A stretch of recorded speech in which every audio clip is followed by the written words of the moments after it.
Welcome to the Success is a Choice podcast. I'm your host, Jamy Bechler. And today we have a real special treat as Liberty University football coach Hugh Freeze joins us. He's done some amazing things at Liberty, which is no surprise since he previously turned around the program at Ole Miss, finishing with a winning record in 4 of his 5 seasons there, including a Sugar Bowl win. He's had quite an impressive career journey, winning at the high school, small college, mid-major, and SEC levels. And we look forward to finding out the secret sauce to beating a Nick Saban team, as he's one of the few coaches that has done it multiple times. So, Coach Freeze, welcome to the show. Man, thanks for having me. It's an honor to be on with you. Yeah, well, we appreciate you taking some time to be with us, and let's just jump into it because everybody knows Nick Saban. 2014, 2015, you guys were the only team to beat his team in the regular season. That does not happen very often. What's the secret? How do you get a team to beat a Nick Saban team? Well, first, you got to have some good players. I mean, you have no chance. I don't care how good of a coach you are if you don't have some good players. I don't think that that many, if any, and I would even categorize the times we beat them in this category. You're not going to match his roster tit for tat. You're just not going to be the same. You're not going to have the same depth. You're not going to have, his 2s are going to be better than yours probably, and his 3s are going to be better than yours probably, because it's just very hard to close that gap on them roster-wise. But if you are healthy, and in the SEC, obviously most people's first 11, are good enough to compete if you have the right plan, and obviously breaks help. But so it starts with having some players. I think one of the advantages we had in those 2 years that we beat them, I might add that we should have beat them a third, but we're up 24-3 on them in the third year in a row, and turned the dang ball over 3 times for direct scores for them. And still, they beat us 49-43, I think, something like that. So we had a chance to do it 3 times. I think it helped us that it was an early game, because we were fairly healthy. We had them, I believe, week 3 or 4, somewhere in there early. And, that helps for sure. But truthfully, when I first went to Ole Miss, I told our team in one of the first team meetings, I showed them a video, and I said, this is the gold standard, and this is the team we will relish the opportunity to play. And we won't shy away from it. We want to play this team. And I don't know, it kind of just set the tone and gave our kids some confidence, I believe. Even in my first year, we went over there and we had very little talent compared to theirs. And we played them hard.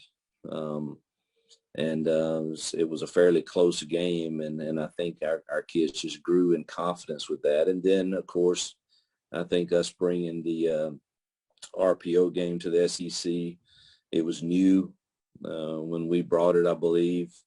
Not that I created it or anything. I'm certainly not saying that, but not many people really took it to that conference. And we did.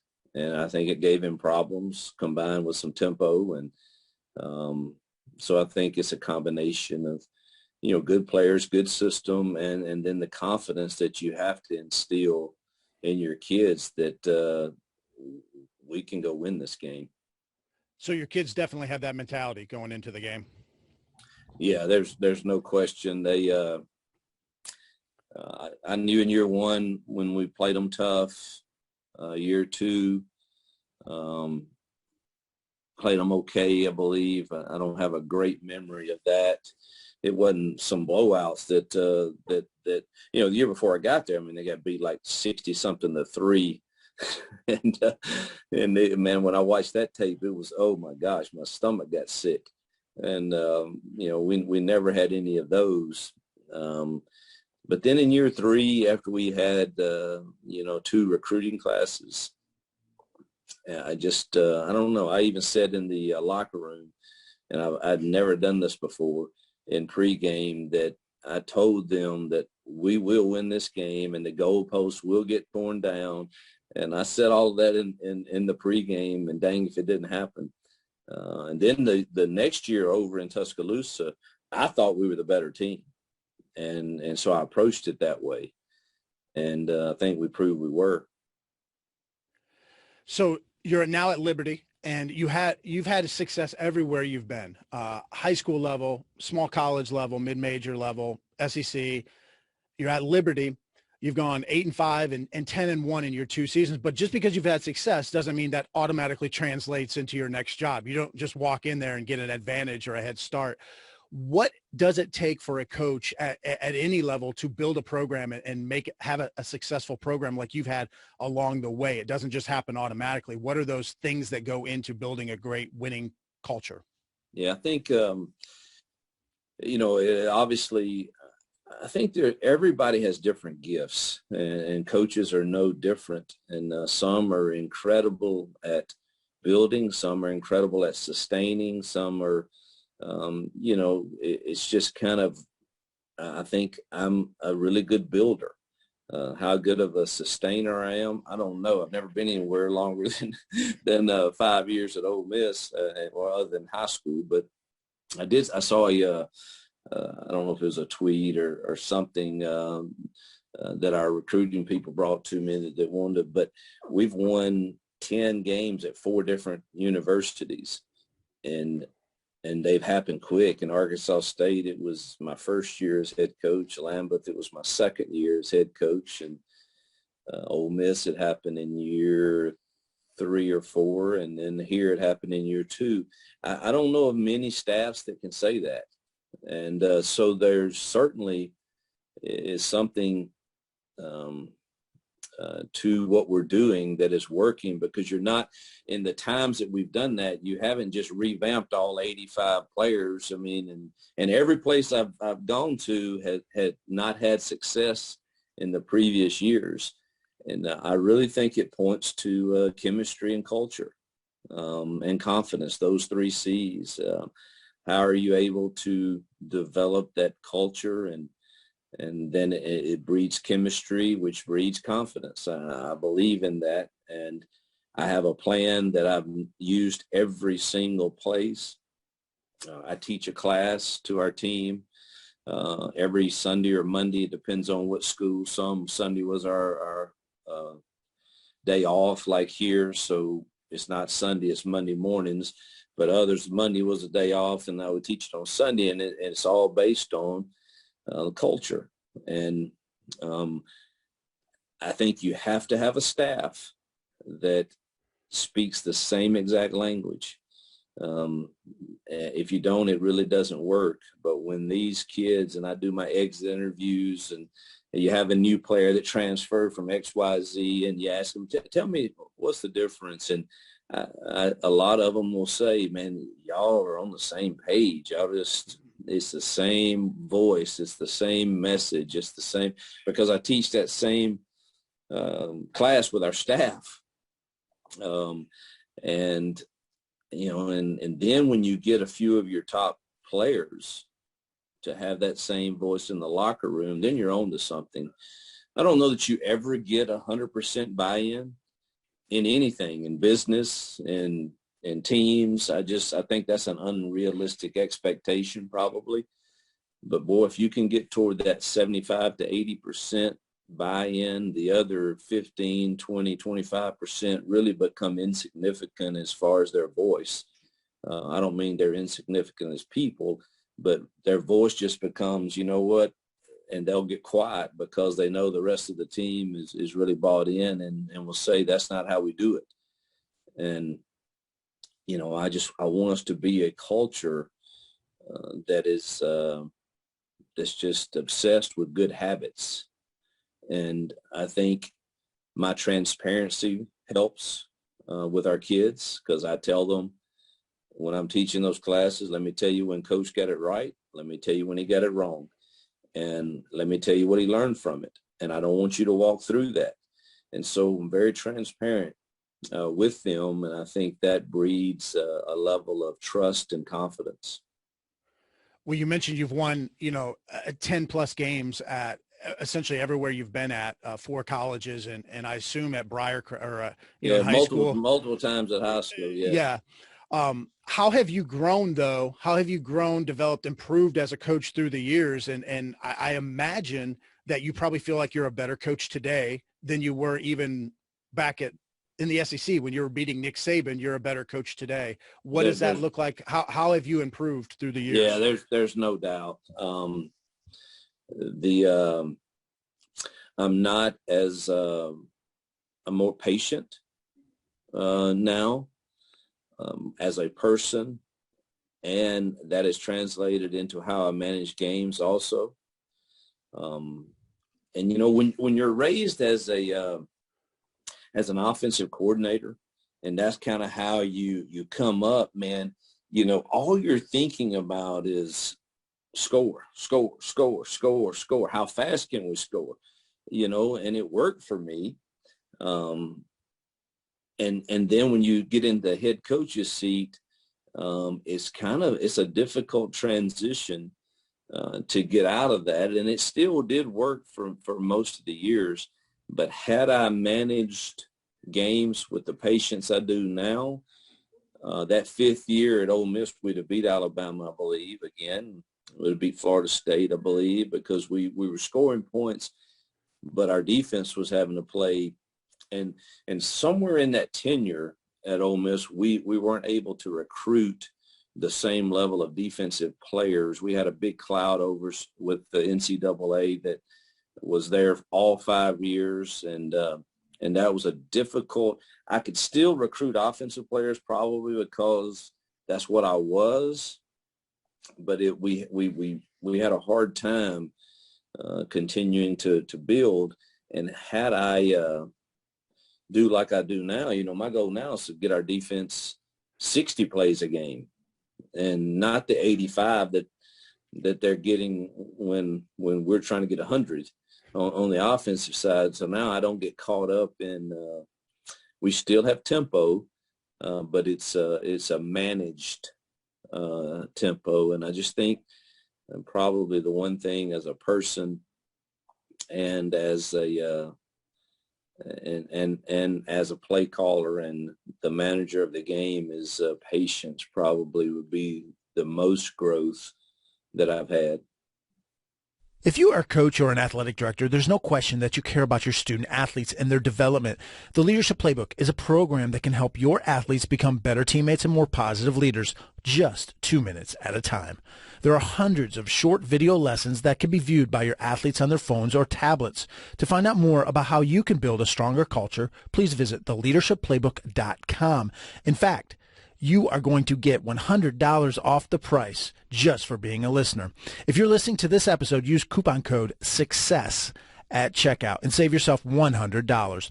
If you're a coach of a team or an athletic director, this is one of the best deals you are going to get all year long to help out your program. Once again, that address is theleadershipplaybook.com, and be sure to use coupon code SUCCESS. And now, let's get back to this insightful conversation. Well, we'll get you out on this last question. We talked about high school, and in high school you coached Michael Oher, which if that sounds familiar to people, it's because he was made popular by the movie The Blindside. You was his coach, had a huge impact, but on my family as well. That movie actually had a huge impact on my family. We adopted a son, and the birth mother actually saw that movie trailer the day before she was going to look at portfolios at the adoption agency, and she came across ours, and she was like, wow, this would be great for my son to go to a family that's in athletics.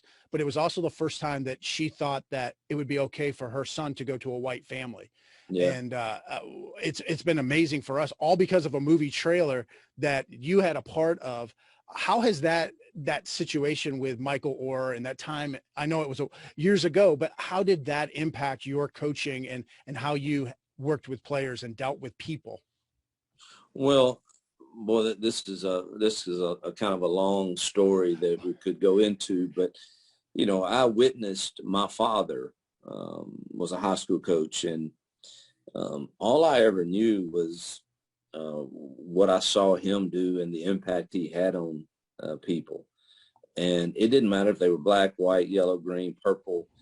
It didn't matter. And back then, you had to, for summer workouts, if you wanted your kids in the country I lived in, out in the middle of nowhere in Tate County, Mississippi, if he wanted his team there, then he had to go pick them up with his pickup truck, and we all rode in the back of it.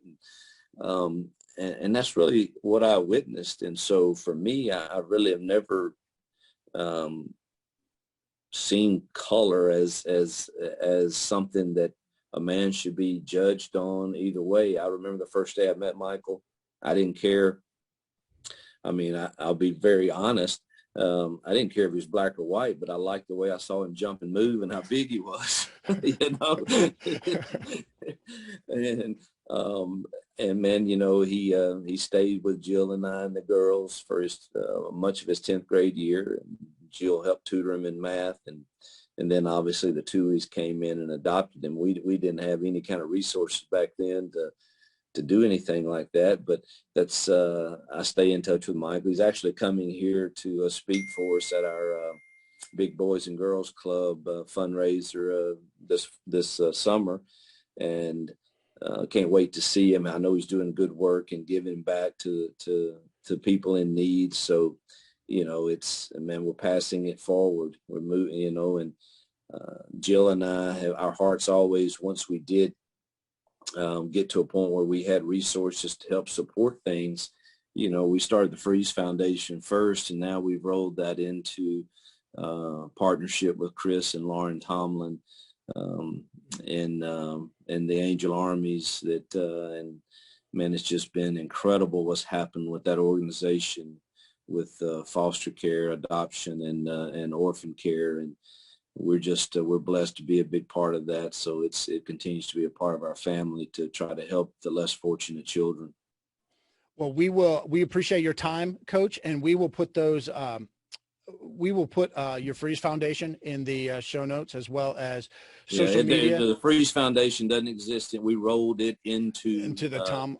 Yeah, because I getting back into college coaching, I didn't need to manage it anymore, and so we're with Chris and Lauren Tomlin there, and just love. We kind of helped them head up the college football, part of it. We were the first ones to do it, but last year Auburn did it, Central Florida. I think we've got Memphis, maybe Indiana, Florida State coming on with us, but it's been incredible because it is the most impactful, immediate, impactful organization I have ever been involved in, because it meets needs right in real time, helps keep kids out of the foster care system and with either their grandparents or biological parents or adoptive parents, because in this nation we've got a crisis right now where once they get in the system, the endings statistically aren't great. And so, I believe college football can make a huge impact on keeping kids out of the foster care system. Awesome. Well, he is at Coach Hugh Freeze on Twitter, at Coach Hugh Freeze. Go follow him and follow Liberty Football as well. So, Coach Freeze, thank you so much for your time today. We appreciate it, and good luck next year. Man, thank you, and blessings to you. We hope you enjoyed this conversation with Coach Freeze today. If you're a coach, there were definitely a couple of nuggets that you can use to help build a stronger culture within your program. And speaking of culture, be sure to check out the leadershipplaybook.com and use coupon code SUCCESS to get $100 off the regular price. Finally, if you haven't yet done so, please hit that little subscribe button so you don't miss out on any future episodes. Me personally, I love it when my favorite podcasts come right to my phone and I don't have to go searching for the new episodes. Well, anyways, thanks so much. And until next time, remember that success is a choice. What choice will you make today?